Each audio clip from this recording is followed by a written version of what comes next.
Hello' guys, welcome back to my YouTube channel Anowal GK master. Anwar জিকে মাষ্টাৰৰ অন্য এটি ভিডিঅ'লৈ আপোনালোকক সকলোকে স্বাগতম জনাইছোঁ। আজি দেখাম আপোনালোকক যে ভাৰতবৰ্ষৰ ৰাজ্যসমূহৰ যিকেইটা হাইকোৰ্ট আছে সেইকেইটা হাইকোৰ্টৰ কথা আপোনালোকক দেখাম, আৰু সেইকেইটা হাইকোৰ্ট কোন কোন ৰাজ্যসকলক লৈ গঠিত সেইটো আপোনালোকক এইটো ভিডিঅ'ৰ মাজেদি দেখাম। তো এনেকুৱা ধৰণৰ ভিডিঅ' কম্পিটিটিভ এক্সামত খুবেই আহিয়ে থাকে, আৰু আমাৰ ভাৰতবৰ্ষৰ ভিতৰত ৰাজ্যসমূহৰ ভিতৰত কেইটা হাইকোৰ্ট আছে? 25খন হাইকোৰ্ট আছে। এইটো আপোনালোকে জানি ৰাখিব এইটো ভিডিঅ'ৰ মাজেৰে। আৰু কিমান চনত স্থাপিত হৈছিল আৰু কোন কোন ৰাজ্যৰ মাজত মানে কোন কোন ৰাজ্যক ধৰি একোটা হাইকোৰ্ট হয়, তো সেইটো আপোনালোকক এইটো ভিডিঅ'ৰ জৰিয়তে দেখাম। তো বলক ভিডিঅ'টো আৰম্ভ কৰোঁ। নেম ইয়াৰ টেৰিটৰিয়েল জুৰিডিকশ্যন ছিট।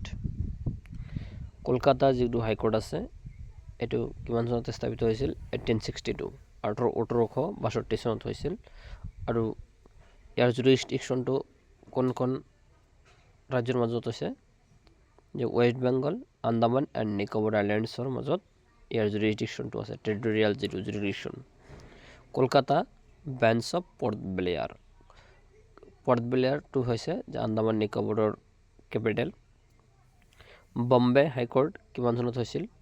1862, 1862 চনত হৈছিল। আৰু এইটোৰ টেৰিটৰিয়েল জুৰিডিকশ্যন হৈছে Maharashtra, Dadra and Nagar Haveli, Goa, Daman and দিউ। এইকেইটা ৰাজ্যৰ মাজত জুৰিডিকশ্যনটো আছে, টেৰিটৰিয়েল জুৰিডিকশ্যন। মুম্বাই, এটাৰ ছিটটো হৈছে Mumbai, bench at Panaji, Aurangabad and Nagpur. Chennai, Chennai হাইকোৰ্টটো কিমান চনত হৈছিল? 1862 চনত হৈছিল। আৰু এইটো টেৰিটৰিয়েল জুৰিডিকশ্যনটো আছে তামিলনাডু এণ্ড পণ্ডিচেৰী। আৰু ইয়াৰ ছিটটো আছে চেন্নাই, বেঞ্চ এট মাধুৰাই। এলাহাবাদ, এলাহাবাদ হাইকোৰ্টটো কিমান চনত হৈছে? 1866, 1866 চনত হৈছে। আৰু ইয়াৰ টেৰিটৰিয়েল জুৰিডিকশ্যনটো আছে উত্তৰ প্ৰদেশৰ ৰাজ্যৰ মাজেৰে ইয়াৰ টেৰিটৰিয়েল জুৰিডিকশ্যনটো আছে। আৰু ইয়াৰ ছিটটো ক'ত আছে? এলাহাবাদ, বেঞ্চ এণ্ড লক্ষ্ণৌ, যে এলাহাবাদ হৈ লক্ষ্ণৌত আছে। কৰ্ণাটক 1884, 1884 চনত কৰ্ণাটকৰ হাইকোৰ্টটো হৈছিল। আৰু ইয়াৰ টেৰিটৰিয়েল জুৰিডিকশ্যনটো আছে কৰ্ণাটকৰ মাজতেই। আৰু ইয়াৰ ছিটটো ক'ত আছে? বেংগালুৰু, বেঞ্চ এট দাউৰাত এণ্ড গুলবাৰ্গাৰ মাজত আছে। পাটনা, পাটনাৰ হাইকোৰ্টটো কিমান চনত স্থাপিত হৈছিল?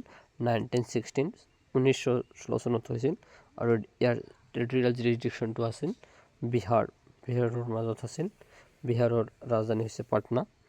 আৰু ইয়াৰ ছিটটো ক'ত আছে? পাটনাত আছে। জম্মু এণ্ড কাশ্মীৰ 1928, 1928 চনত হৈছিল জম্মু এণ্ড কাশ্মীৰৰ হাইকোৰ্টটো। আৰু ইয়াৰ টেৰিটৰিয়েল জুৰিডিকশ্যনটো ক'ত আছে? জম্মু এণ্ড কাশ্মীৰতে আছে। আৰু ইয়াৰ ছিটটো ক'ত আছে? শ্ৰীনগৰ এণ্ড জম্মু। পাঞ্জাৱ এণ্ড হাৰিয়ানা 1947, 1947 চনত হৈছিল। আৰু ইয়াৰ যি টেৰিটৰিয়েল জুৰিডিকশ্যন আছিল সেইটো আছিল পাঞ্জাৱ, হাৰিয়ানা এণ্ড চণ্ডীগড়। আৰু ইয়াৰ ছিটটো আছিল চণ্ডীগড়ত। গুৱাহাটী 1948, 1948 চনত আছিল। আৰু গুৱাহাটীৰ হাইকোৰ্টটো কোনকেইখন ৰাজ্যক লৈ গঠিত বা টেৰিটৰিয়েল জুৰিডিকশ্যনত আছে?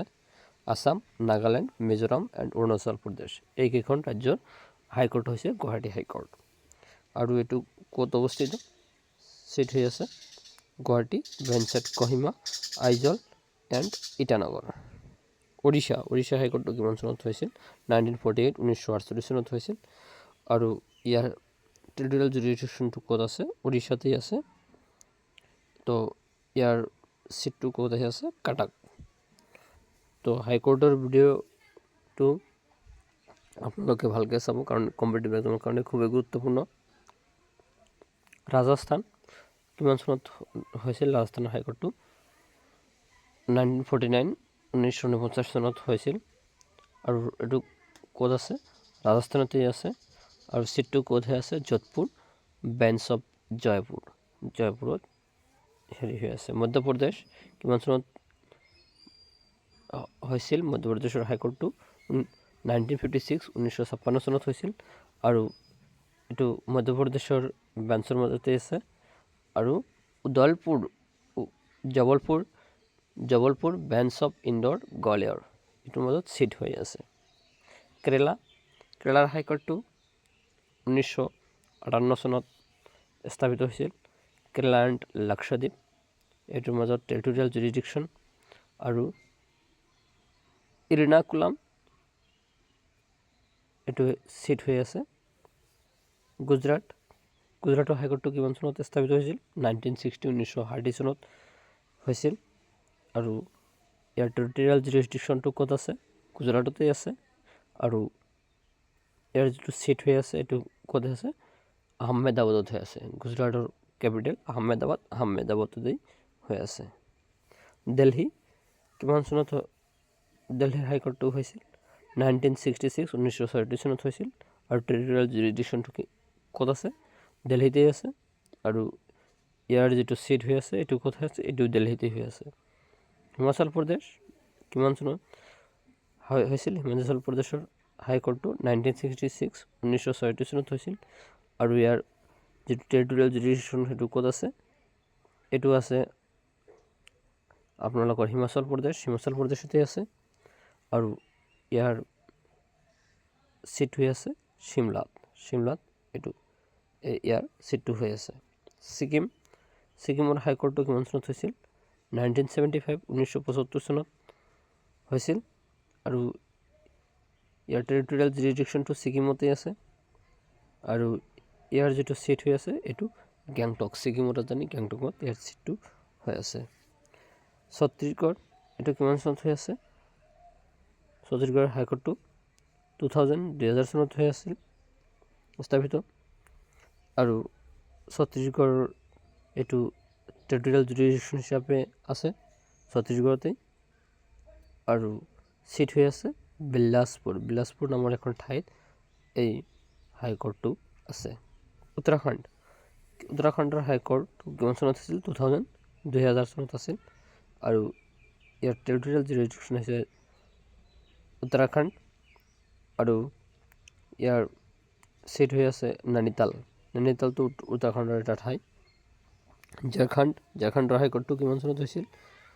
2000 চনত হৈছিল আৰু ইয়াৰ টেৰিটৰিয়েল জুৰিডিকশ্যনটো আছিল ঝাৰখণ্ড আৰু ইয়াৰ চিট হৈ আছে ৰাঞ্চি। ঝাৰখণ্ডৰ যিটো মানে কেপিটেল ৰাজধানী ৰাঞ্চিত হৈ আছে।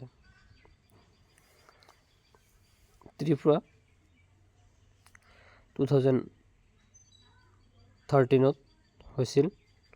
2013 চনত ত্ৰিপুৰাৰ হাইকোৰ্টটো স্থাপিত হৈছিল আৰু ত্ৰিপুৰাতে জুৰিডিকশ্যন হৈ আছে টেৰিটৰিয়েল জুৰিডিকশ্যন আৰু ইয়াৰ কেপিটেল আগৰতলাত কি হৈ আছে?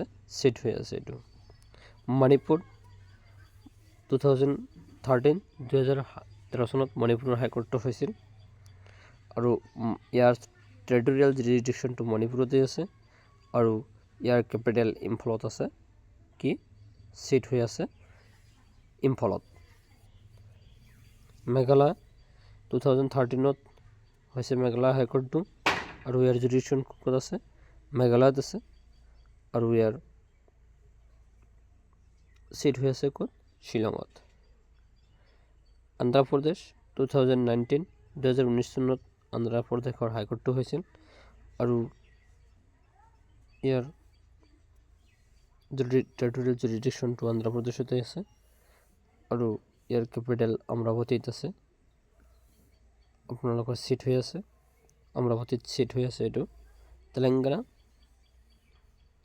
তেলেংগানা হাইকোৰ্টটো কিমান চনত হৈছিল? 2019 চনত হৈছিল 2019 আৰু ইয়াত টেৰিটৰিয়েল জুৰিডিকশ্যন হৈছে তেলেংগানা আৰু ইয়াৰ চিট হৈ আছে হায়দৰাবাদত। তো হাইকোৰ্ট এষ্টাব্লিছমেণ্ট আৰু ইয়াৰ চিট হৈ থকা ষ্টেটসমূহ চব একেটা ভিডিঅ'তে দেখুওৱা হ'ল।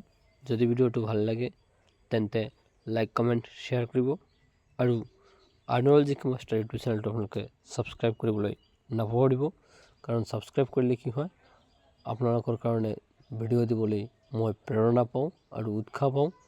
কাৰণ ছাবস্ক্ৰাইব কৰি আৰ্ণৰেল জি কে মাষ্টাৰ ইউটিউব চেনেলটো ছাবস্ক্ৰাইব কৰি আপোনালোকে আগুৱাই লৈ যাব, আৰু আপোনালোকৰ এইটো দায়িত্ব। আপোনালোকে আগুৱাই লৈ গ'লে ময়ো আপোনালোকক ভিডিঅ' দিবলৈ আপোনালোকৰ কাৰণে সহায় কৰিবলৈ সুবিধা পাম। তো আপোনালোকে মোক চেনেলটো আৰ্ণৰেল জি কে মাষ্টাৰ ইউটিউব চেনেলটো আপোনালোকে ছাবস্ক্ৰাইব কৰিবলৈ নাপাহৰিব। আজিৰ ভিডিঅ'টো ইমানেই আছিল। পৰৱৰ্তী ভিডিঅ'ত আপোনালোকক সকলোকে লগ পাম। এনেকুৱা ধৰণৰ কম্পিটিটিভ এক্সামৰ ভিডিঅ' লৈ আহিম মই এইটো চেনেলতে। তো চেনেলটো ছাবস্ক্ৰাইব কৰি মোৰ চেনেলটোৰ ওচৰতে থাকিব বুলি আশা ৰাখিলোঁ। ধন্যবাদ। জয় অসম, জয় হিন্দ।